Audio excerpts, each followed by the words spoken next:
Hello and welcome to another episode of the Daily Red here on the 5th of August.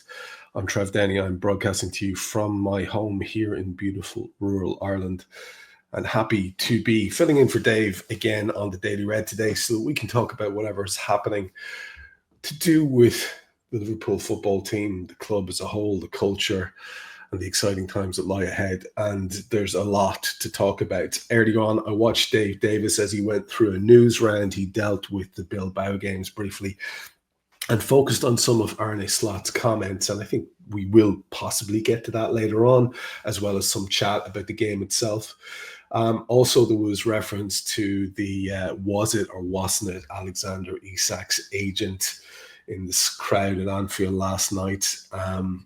I love these stories, it's basically supposition. My cousin's friend said that, but there was a picture here and people were saying, well, that's actually not him, that's someone else's agent. All of this stuff I find very amusing. It's like people who saw John Henry down the Asda looking for his wallet, really, isn't it?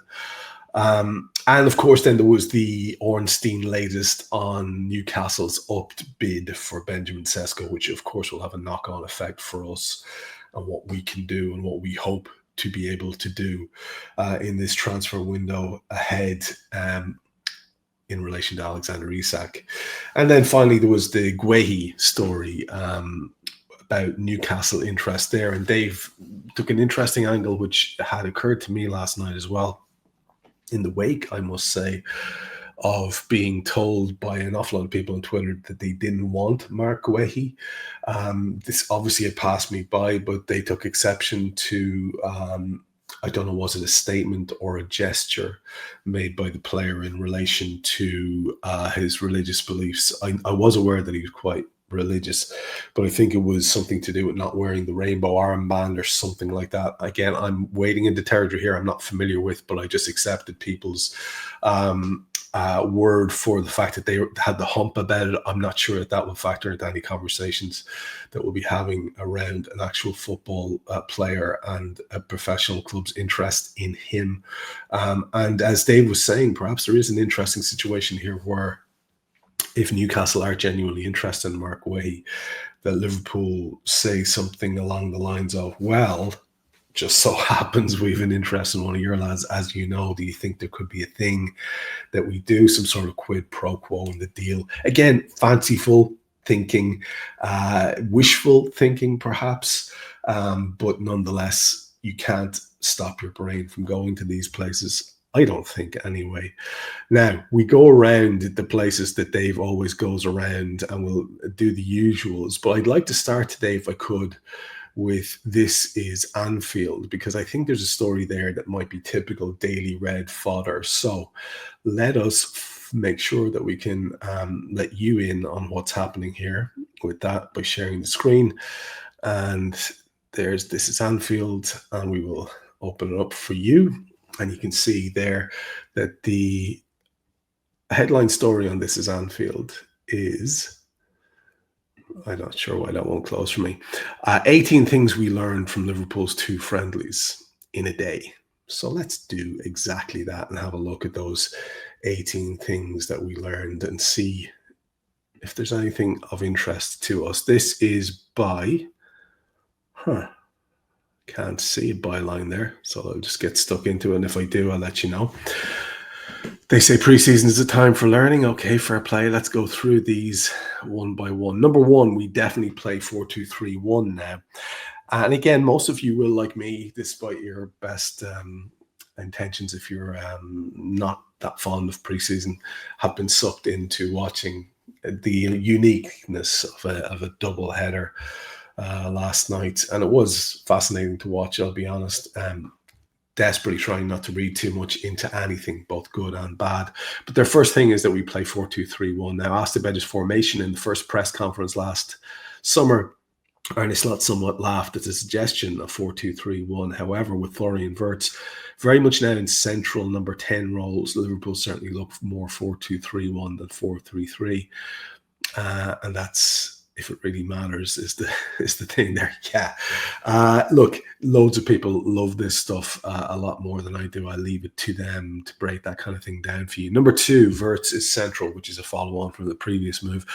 We can pretty much bury the idea of Wirtz playing from the left now too. The German talisman is very much in a central role. I find it interesting that we're using words like talisman already about Florian Wirtz, because, you know, the impact last night was quite impressive in terms of the presence of the kid, of his ability to move the ball effortlessly, of his ability to glide into spaces and pass men and see space for others as well.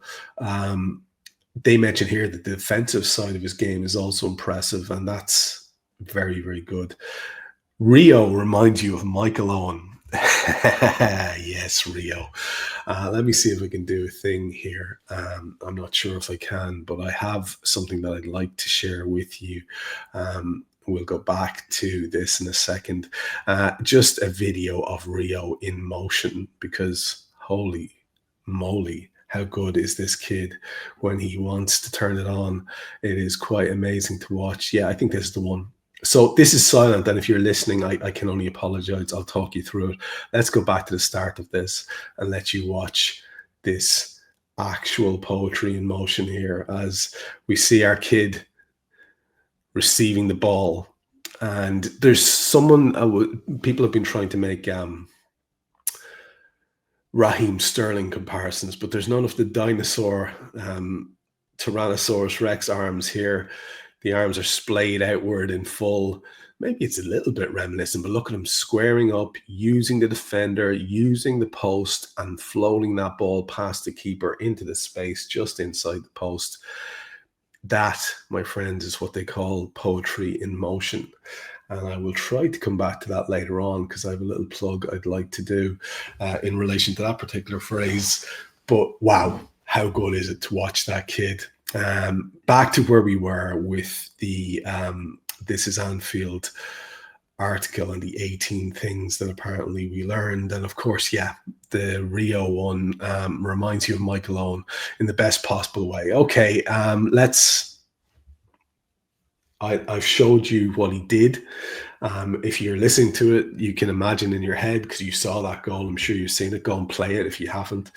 Remind yourself how good it is. But I will take exception to people using phrases like generational talent on the back of what we've seen of Rio so far. Just take it easy. Take it wild easy. Number 4, Rio isn't the only teenager with a very, very big future. They've got a picture of Endo here, but they're talking about Trev Downey. And he was superb in an unnatural position at centre-back, playing things simple, understanding the different roles, looking so tidy on the ball. What I love about Trev Downey is that from minute one, from the first time we saw him as a Liverpool player, he had that calm about him that I've found in not so much in my years of playing, because I honestly don't remember too many people who had it when I was playing. And I didn't play a long time in the game. I was pretty much done by my mid-20s. But I don't recall too many players who had that time and space. But when I started teaching and then coaching as a result, I do remember players who had that time and space on the ball. And that is something really, really important. And a gift. And Trev Downey has that gift for sure. Defensive shortage, they say here. And yeah, hard to argue with that. Defensive shortage. Van Dijk was out ill. Joe Gomez is crocked. Ibu was the only one playing. I loved the response to Ibu last night. Every time he gets the ball, it sounds like the entire stadium is booing, but it's just that love for him. I really hope that gets done and we get the contract over the line for that kid. He lined up alongside Endo, which was tremendous. You gotta love Endo. He's just, again, another one of these really tidy footballers. Will there be times when he may find himself monstered a little bit by some massive grok in midfield or some massive centre forward who would maybe outpower him, outmuscle him if he's playing centre half? Yeah, that'll happen. But the battle that kid has in him, the The absolute dogged determined. He has a bit of a dog in him, they'd say around here where I'm from. There was one particular incident where he kind of gets a foot in, knocks the ball forward, then there's another 50-50, then there's another 50-50, and Endo's all in for all three of them. I love that. That's what a team like us needs. Conor Bradley's injury record being a worry was indicated from the off, because initially he was, I think, being included in the team, and then an unexplained injury, as they say here, means he's out for a while. Lucas Stevenson, mixed opinions on this young kid, this 21-year-old versatile player. It says here plays at right back, centre midfield. Could be a handy squad option to keep around. That will entirely depend on Arne Slot and his opinion. Number 8 is Nunez's goodbye. It was surely Darren Nunez's final Anfield appearance, signing off with a goal in the first half. Yeah, look, what I'd say about that is it looks like he's probably off, Darwin. It looks like he's probably off. Looking tremendous there in the Adidas kit. Really suits him. The short sleeves, the short hair. Looking every inch the cult hero that he is. But I think the end of the line was reached at some point towards the latter end of last season, if not a little bit earlier with most people. But sometime post-Christmas, I think for the vast majority of people, including Darwin, for whom it happened pre-Christmas, there has been a break, a decision to move away. And I think it's a done deal that he will leave. I'm not so sure we'll get the millions that we want from Saudi, because that is very much depending on him wanting to do it. Let's see how that works out. Next point they mentioned is Frimpong's fast. Yeah. My take on Frimpong last night was that he's like an EV. And if you're familiar with me in any way, shape or form, you talk to me on a regular basis, or either here or online, you'll know I love a car. I like talking cars. I like talking about cars. And I'm not a massive fan of EVs I couldn't be considered to be a fan of EVs at all, in fact. But the one thing I really do love about EVs is possibly their most dangerous feature is the silent, immediate acceleration that they've got. And that is a feature that is present in young Jeremy Frimpong. It's from the first beat. He takes off quicker, glides away faster. He has that initial, people used to call it a burst, but a burst sounds violent. Frimpong moves in a way that's an awful lot smoother than that, and he's just literally gone away from people, and it's lovely to see. Szoboszlai in a deeper midfield role, they talk about here. People making best 11s without Dom Szoboszlai in them, they say here, and while a best 11 doesn't really matter or exists, it's probably clear the Hungarian will remain an absolute key part of the Liverpool side. The thing about Dom Szoboszlai is he does stuff for the team that's not necessarily attractive. And the thing about Dom Szoboszlai is he is a player who can do incredibly attractive things. Of course, being dressed up in the attractive model-esque package that he is as well, is a striking-looking man who can do striking-looking things with the ball. And therefore, if he's going around getting a foot in or making a covering run or shuttling up and down to make sure that his fullback isn't caught out, well then, that to me is vital work. He has the game intelligence to do things like that. And I think it's a bit like Gini Wijnaldum back in the day, that people don't really see what he does. People used to refer to Gini in all sorts of derogatory ways. And the question about Wijnaldum constantly was, what does he do? Well, I can't help you if you're asking that question. Similarly, I can't help you if you're asking that question about Dom Szoboszlai. But I fell into the category of people who were a little bit frustrated by the fact that he wasn't doing enough of the fancy things that he can do, scoring goals from distance, playing incredible assists and stuff like that. He is a wonderful footballer, however, and I think our team needs him. The use of fullbacks not being how you'd expect. Easy to assume Frimpong and Kirkes would be flying fullbacks overlapping outside the wingers, surging down the wing, but oftentimes they actually moved infield with the winger, that's Salah or Gakpo, holding wide.